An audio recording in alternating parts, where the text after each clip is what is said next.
Our frame of reference is critical in virtually every circumstance of life. I was reading with my Saturday morning small group. We were on chapter, I believe, 4 or 5 in a pit with a lion on a snowy day. It was page 92 and 93. I ran across this illustration of somebody going to a restaurant for a date at 7 o'clock. And 45 minutes later, their date still had not shown up. And at some point, when something like that happens, we have to explain to ourselves what's going on. And he started giving some of these, for instances. If in your mind what you say is, I got stood up, he stood me up, you start to get angry at that person. Or if you say, she doesn't love me anymore, then you start to get sad. If you say, maybe he or she was in an accident, so you start to get anxious and you start to worry about that person. Or if you say, he's working overtime so that he'll be able to pay for my meal, you start feeling grateful possibly for that person. Maybe, you're a little naive for thinking that, but if you're thinking that, you might be grateful for that person. Can you grab the doors when you're coming in? Thank you, that's awesome. On the other hand, if you're thinking she's with another man, you become jealous. And once again, you're angry. Or maybe you're thinking, wow, finally, the perfect excuse to break up with them. Been waiting for this, so that same experience might leave you relieved. And the reality is it's the exact same circumstance all the way through from beginning to end. The only difference is how you're describing that circumstance. It's a different explanation that totally determines that circumstance. And I think that what Nick was explaining up there on the screen was God gave him a different way to explain his circumstance. And for the first time, like he said, God just kind of revealed to him that it was 200,000 souls in exchange for the arms and the legs. Sometimes we don't always see what God's plan is, but God's plan is always perfect. Our problem is when we're in the middle of the muck and the mire, like an 18-year-old, or an 8-year-old, without arms and legs, our thought is, how could you do this to me, God? How could a loving God possibly allow this or be a part of this? And sometimes it's just simply the way we end up explaining the whole thing to ourselves. Because I'm not sure, it strikes me that Nick got married to some beautiful lady recently. And he's living probably a better life than he would have had he had, 4 arms and 4 legs. God has blessed him in amazing ways. And when he gets there and he crosses that finish line and God says, do you know me and who'd you bring with you? He's going to be able to say, this whole multitude, this whole extension, this whole new city in heaven I get to bring with me because of your plan, because your plan was greater than my plan. And oftentimes life just boils down to how are we going to describe our circumstance. And this morning I'm going to be teaching us out of one of my favorite scriptures, one of my favorite stories in Scripture, the story of David and Goliath. And it starts in 1 Samuel 17, and I'm going to be reading a lot of this to you. When I try to just tell the story, I end up taking longer than actually reading it. So I'm going to read you the story of David and Goliath this morning. So bear with me. But we're in 1 Samuel chapter 17. We're starting with verse 1. It says, now the Philistines gathered their forces for war and assembled at Soka in Judah. They pitched camp at Ephes-dammim between Soka and Azekah. Saul and the Israelites assembled and camped in the valley of Elah and drew up their battle line to meet the Philistines. The Philistines occupied one hill and the Israelites the other, in the valley between them. You get that picture? Judah was actually part of the Israelite territory, and the Philistines came in and invaded that area and set up a battle line on one hill, and the armies of Israel under Saul came and lined up on the other hill, and there's a valley sitting in between the two armies, which is kind of a pretty cool. If you were sitting in the middle of that valley, it'd be a pretty cool experience until they, came to meet each other. Verse 4, a champion named Goliath, who was from Gath, came out of the Philistine camp. His height was 6 cubits and a span, or approximately 9 to 10 feet tall. He basically would stand up under the basketball rim and be real close to bumping his head. He would make Ricky look like he was a short man. Ricky would barely come up. He could rest his arm on Ricky's head. That is a tall, big man. Okay, he had a bronze helmet on his head and wore a coat of scale armor or bronze weighing 5,000 shekels, or about 125 pounds. On his legs he wore bronze greaves, and a bronze javelin was slung on his back. His spear shaft was like a weaver's rod, and its iron point weighed 600 shekels, or about 15 pounds. His shield bearer went before him. So he's this huge man, and he's basically stepping out from the Philistine line. He's like walking down into the valley from the Philistine line, and he's addressing the Israelites. Verse 8, Goliath stood and shouted to the ranks of Israel, "Why do you come out and line up for battle? Am I not a Philistine? And are you not the servants of Saul? Choose a man and have him come down to me. If he is able to fight and kill me, we will become your subjects. But if I overcome him and kill him, you will become our subjects and serve us." Then the Philistines said, "This day I defy the armies of Israel. Give me a man and let us fight each other." On hearing the Philistines' words, Saul and all the Israelites were dismayed and terrified. What he was saying, and this was not an uncommon practice. If you had a great champion in your army, sometimes they would send the champions out to fight before the battles would begin.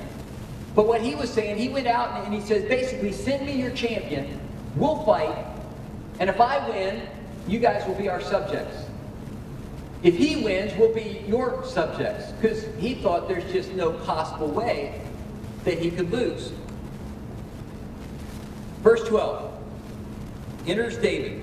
Now David was the son of an Ephrathite named Jesse, who was from Bethlehem in Judea. Jesse had 8 sons, and in Saul's time he was very old. Jesse's 3 oldest sons had followed Saul to the war. The firstborn was Eliab, the second Abinadab, and the third Shammah. David was the youngest. The 3 oldest followed Saul, but David went back and forth from Saul to tend his father's sheep at Bethlehem. For 40 days, the Philistine came forward every morning and evening and took his stand. So he came out and he basically yelled these insults and said, "Send me somebody to fight every morning and every evening." That's a lot of yelling. I would have lost my voice, but he's down there in the valley every morning and every evening. So, okay. Verse 17, now Jesse said to his son David, "Take this ephah of roasted grain and these 10 loaves of bread for your brothers and hurry up to the camp. Take along these 10 cheeses to the commander of their unit, see how your brothers are, and bring back some assurance from them. They are with Saul and all the men of Israel in the valley of Elah fighting against the Philistines." Early in the morning, David left the flock in the care of a shepherd, loaded up and set out, as Jesse had directed. He reached the camp as the army was going out to its battle positions, shouting the war cry. Israel and the Philistines were drawing up their lines facing each other. David left his things with the keeper of supplies, ran to the battle lines, and asked his brothers how they were. As he was talking with them, Goliath, the Philistine champion from Gath, stepped out from his lines and shouted his usual defiance. And David heard it. And by the way, the oddest thing is actually And David heard it is probably the key to that whole, all of chapter 17 there. David heard what Goliath was saying. When the Israelites saw the man, they all fled from him in great fear. Now the Israelites had been saying, do you see how this man keeps coming out? He comes out to defy Israel. The king will give great wealth to the man who kills him. He will also give him his daughter in marriage and will exempt his family from taxes in Israel. David asked the men standing around him, what will be done for the man who kills this Philistine and removes this disgrace from Israel? Who is this uncircumcised Philistine that he should defy the armies of the living God? They repeated to him what they had been saying and told him, this is what will be done for the man who kills him. When Eliab, David's oldest brother, heard him speaking with the men, he burned with anger at him and asked, why have you come down here? And with whom did you leave those few sheep in the wilderness? I know how conceited you are and how wicked your heart is. You came down only to watch the battle. And I want to start by just saying that's our first of the day. That's the first real interpretation that we get. And for the first time in Scripture, because David had been anointed as the king of Israel already. His brother Eliab, who the prophet saw when he first walked in, and said, surely that's the man that God wants to make the next king. And that's when God said, God looks at the heart. He doesn't look at the outward appearance. He looks at the heart. And by the way, the heart is used interchangeably. This was something that was new to me as I studied this week. The heart is used interchangeably with the mind. So basically, when God said David has a heart after God, he was saying he has a mind. His thoughts are thoughts that line up with my thoughts. His heart is after mine. So we can clearly see from the bitterness and the resentment from what Eliab is saying there, why God could not have made him the king of Israel. I just wanted to throw that out because I noticed that this week when I was reading. I realized that the heart and the mind being used interchangeably in the Bible means that was the kind of thoughts that this guy entertained in his mind. And that's why God could have never had him be king, because that evil would have eventually come out, that resentment, that arrogance, etc. Okay, verse 32. No, not verse 32. Okay, verse 29. Now what have I done, said David. Can't I even speak? So he then turned away to someone else and brought up the matter, and the men answered him as before. What David said was overheard and reported to Saul, and Saul sent for him. Can I tell you one thing I do love about the Bible? The Bible doesn't like candy coat stuff. I literally, when I hear this conversation between David's older brother and himself, I literally can hear my brother and I fighting. I can hear Connor and Will fighting. I can hear it. It's just so plain and evident. It's real. It's right. Verse 32, David said to Saul, let no one lose heart on account of this Philistine. Your servant will go and fight him. Everyone else was running away scared, and David steps up and he says, oh, don't lose heart over this guy. I got this guy. Let me go fight him. Saul replied, you're not able to go out against this Philistine and fight him. You're only a young man, and he has been a warrior from his youth. That was Saul's interpretation of the situation. And I want you to know, again, back to what we talked about earlier, your interpretation of your situation is more important than your actual situation. The way you see the world is more important than your actual situation. Okay, that was Saul's view. That was how Saul saw the situation. Verse 34, but David said to Saul, your servant has been keeping his father's sheep. When a lion or bear came and carried off a sheep from the flock, I went after it. I struck it and rescued the sheep from its mouth. When it turned on me, I seized it by its hair, struck it, and killed it. Your servant has killed both the lion and the bear. This uncircumcised Philistine will be like one of them, because he has defied the armies of the living God. The Lord, who rescued me from the paw of the lion and the paw of the bear, will rescue me from the hand of this Philistine. David took that situation that everyone else was running scared to death from, and he viewed it from a completely different angle. He didn't take it from, I'm going out to battle this guy. He took it from the perspective of, God and I are going to battle. He said, the Lord who rescued me from the paw of the lion and the paw of the bear will rescue me from the hand of the Philistines. He reframed the situation. One of the greatest things we will ever learn to do in our lives is learn to reframe our world from God's perspective.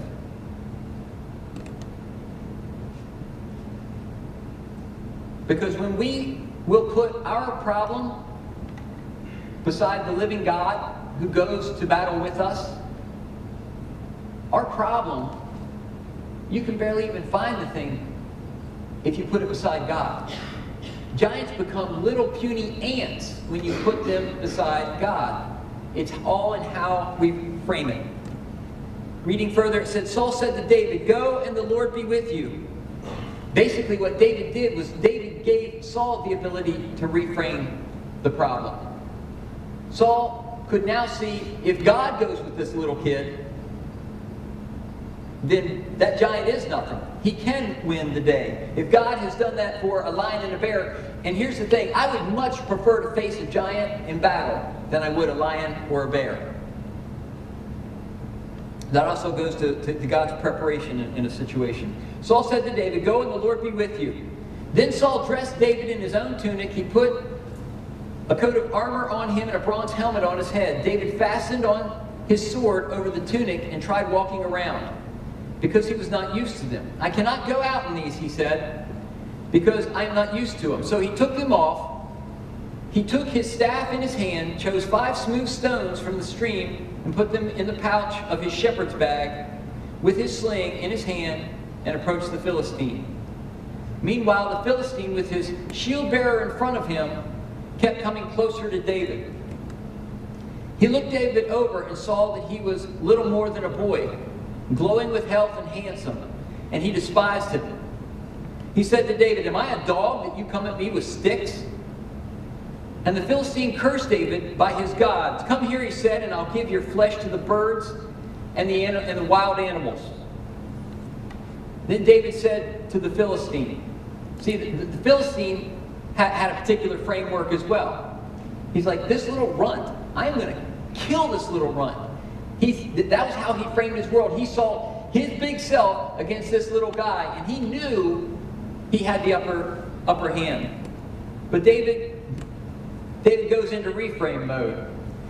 He says, you come against me with sword and spear and javelin, but I come against you in the name of the Lord Almighty, the God of the armies of Israel, whom you have defied. This day the Lord will deliver you into my hands, and I will strike you down. I love that. That's part of that whole us working with God, God working with us. God's going to deliver you. I'm going to strike you down. I love that, because we always have a part. And all of the things that, even in the battles that we can't win and only God can win, you still have to do your part. There's always a balance in there with God. It's always a covenant. We have a part, God has a part. The Lord will deliver you into my hands, and I will strike you down and cut off your head.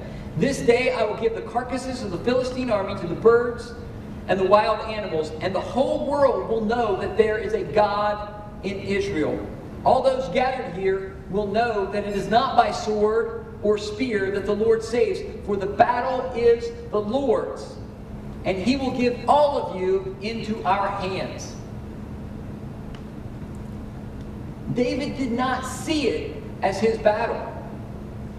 Matter of fact, the fact that he was not out there in his coat of armor and the shield and the sword and all that stuff, his limitations, his smallness, his insignificance in the overall of everything, in his frame of reference, was all the better. Because at the end, he was able to say, the whole world will know that there's a God. I'm not as big as you. I'm not as strong as you. I'm not ready to go to battle with you. You are the dude. I am not. Therefore, God will gain all the glory. The bigger our problem, the fact that it's bigger than us is actually a good thing. Because the bigger the problem, the more we can only follow on God, and God will gain the glory. Because we just simply have to reframe it. It's not our battle. The battle is the Lord's. When we have that frame of reference, the bigger the giant actually should make you smile. Because that means there's going to be a greater victory in the end, that God is going to do something amazing, and you actually get to see a miracle. Our problem is our frame of reference. We see our problems. We don't see God.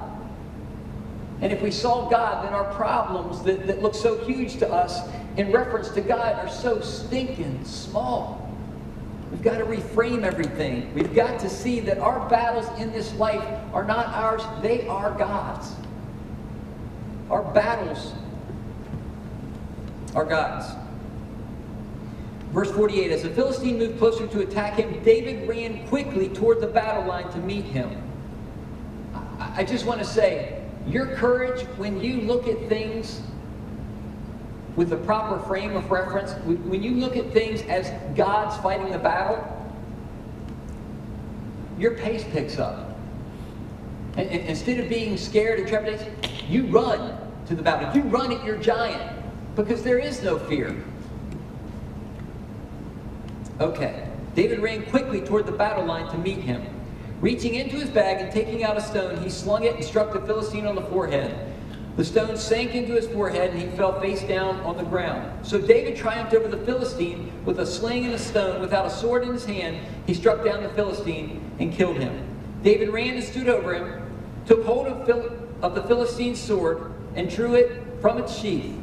After he killed him, he cut off his head with his own sword.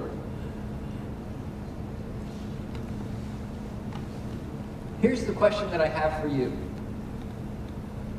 What battle in your life, what situation in your life, what issue in your life do you need to reframe? What have you looked at and said, oh, I can't. Oh, that's too scary for me. Maybe I should, or maybe I want to, but it's just way too much. It's too big. What do you need to reframe? What battle are you fighting? Or what giant are you running from? What thing in your life are you looking at thinking that the battle is yours to win or lose? One of our biggest problems is that we have this tendency to think it's all on my shoulders. That's why the whole army was running the other way. David, who had the right perspective, realized that the battle isn't on my shoulders. This fight isn't mine. This fight is, in fact, God's. And if the fight's God's, then I don't have to run. I don't have to hide.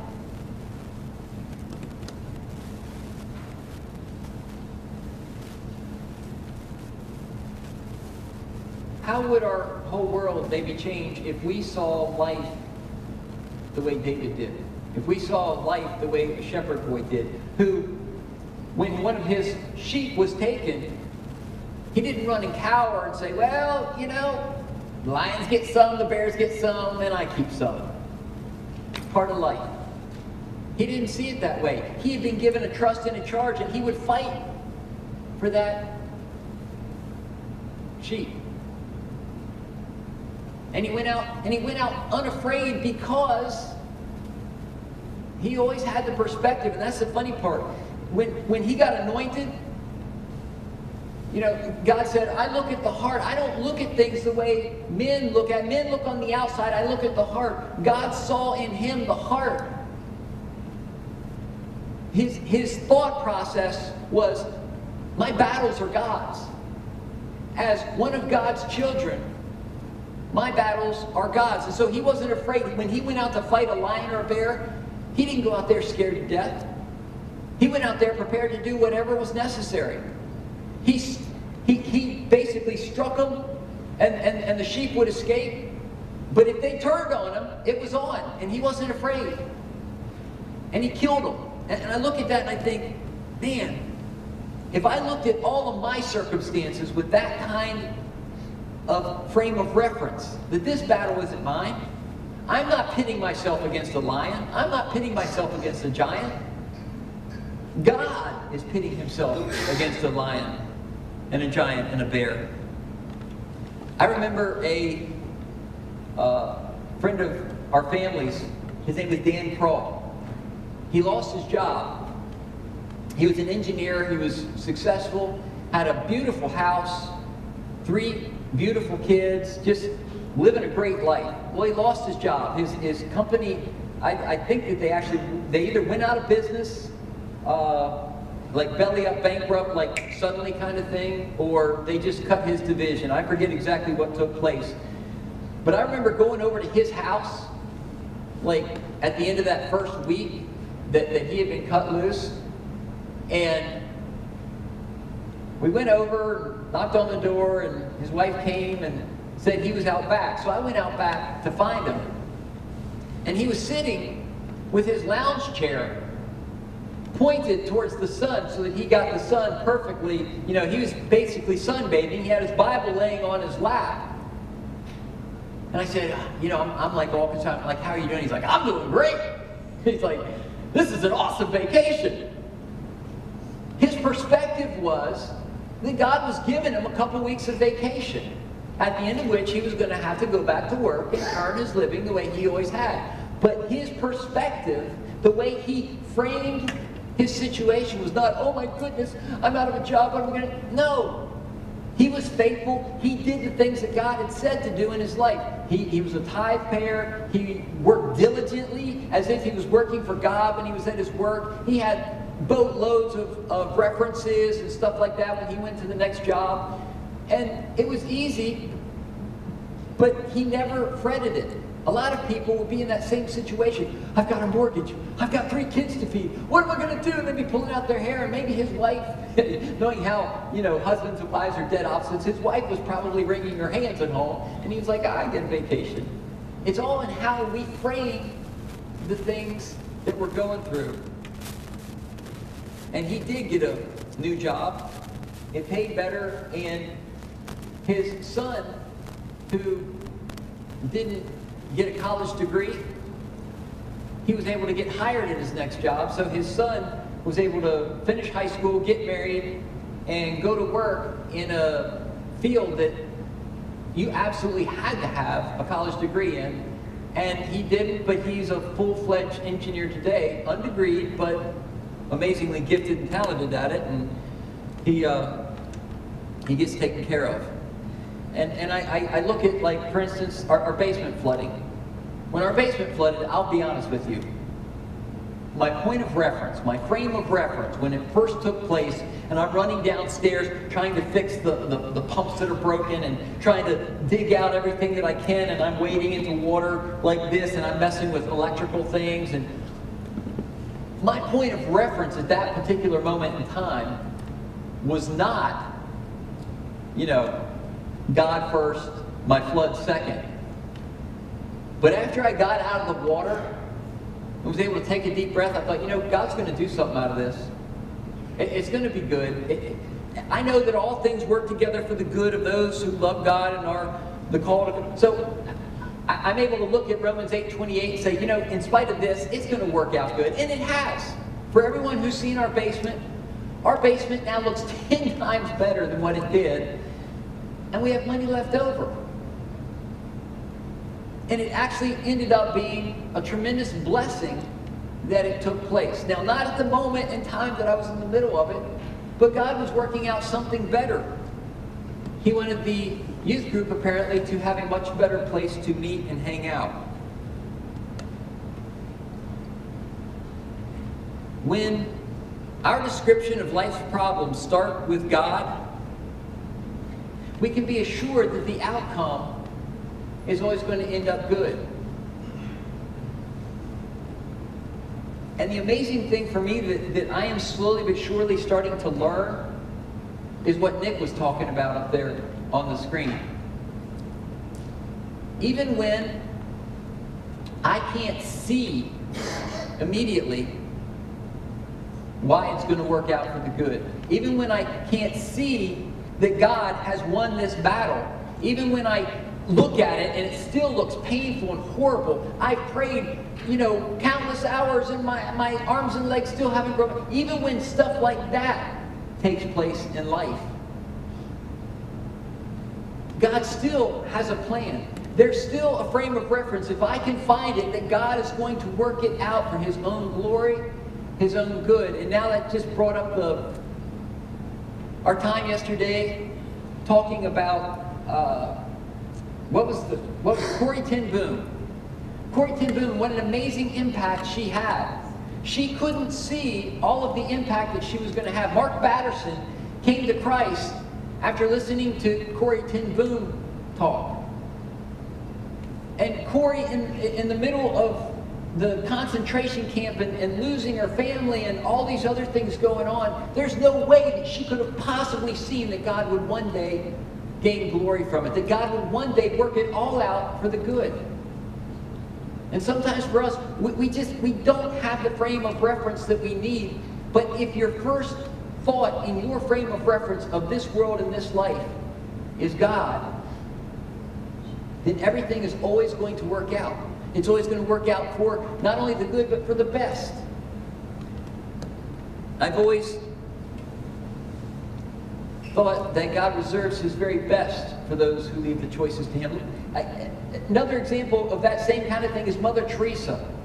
Mother Teresa was so disappointed in how she looked. She used to literally cry and weep and pray before God and say, God, how could you make me look like this? Lord, I want different color eyes. I want different color hair. How could you do this to me?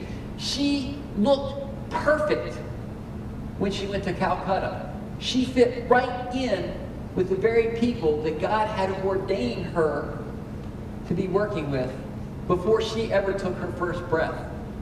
We don't always have the proper perspective, but God always has the proper perspective. We need to reframe our world with the battle is God's, instead of trying to always make it work according to how we want things and how we want to see things. God has a purpose. He has a plan. If we can reframe our life in that kind of a form, then everything goes to peace instead of to pieces. And the impossible things become probable. And our lack of resources just becomes an opportunity for God to display His supply. And our giants become profoundly minuscule when we reframe our battles as God's instead of ours. And finally, when I see the battle as God's and not mine, prayer becomes the most important thing in life. If God is the source of it all, then He's really all that I need. If God is the source, then He'll take care of everything else around me. And what I need more than anything else in life is actually to make sure I'm on the right page with Him. So prayer becomes profoundly important. Prayer becomes more important than whether or not my boss likes me, whether or not I've gone in and put in another 20 hours of overtime to kind of gain his, pat on the back. Prayer becomes more important now because God controls your boss.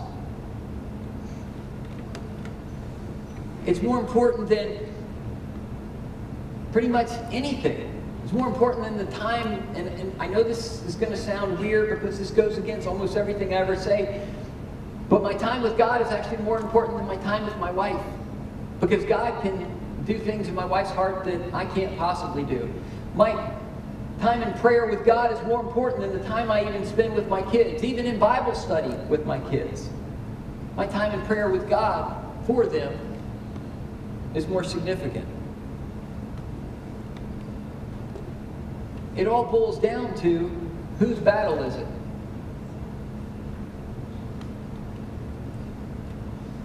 Our retirement. Because we talk about this from time to time. We've got a lot of things that are starting to even out in our lives, and we're breathing now and everything, and we start talking about retirement, and immediately we get uptight because that's, you know, the next big hill, and we're right there in college and retirement, and it's all going to kind of go into one big, ugly, dirty river stream smashing together, and it's going to be rough. But at the same time, I looked at it and I thought, you know, I have no idea what's going to take place. I really don't. But from my experience, I feel like I've had to deal with lions, I've had to deal with bears in the whole area of finances, and I've just been amazed every time.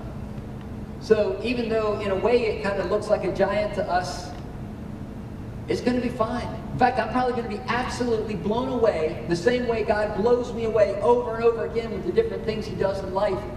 Probably going into retirement, I'm just going to be absolutely blown away by how God provides. But the reason is because, and I love this, when God sees that someone is going to trust Him, He'll start, if He has to, 100 years in advance, setting things in place, planning, and lining up all of heaven and earth to make sure that that person that trusts Him gets taken care of. That that battle that they have turned over to Him is carried. The battle is the Lord's. And quite frankly, we just need to reframe our worlds. And if we would, our giants would become, again, completely insignificant.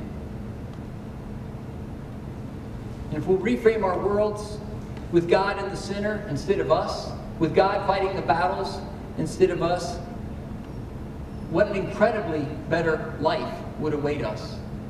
Again, from our pieces to peace. From our worry and our anxiousness to being able to go, oh, wow. From being afraid to death on the sidelines to running into the middle of the fray. We need to reframe our worlds because the battle is the Lord's. Let's pray.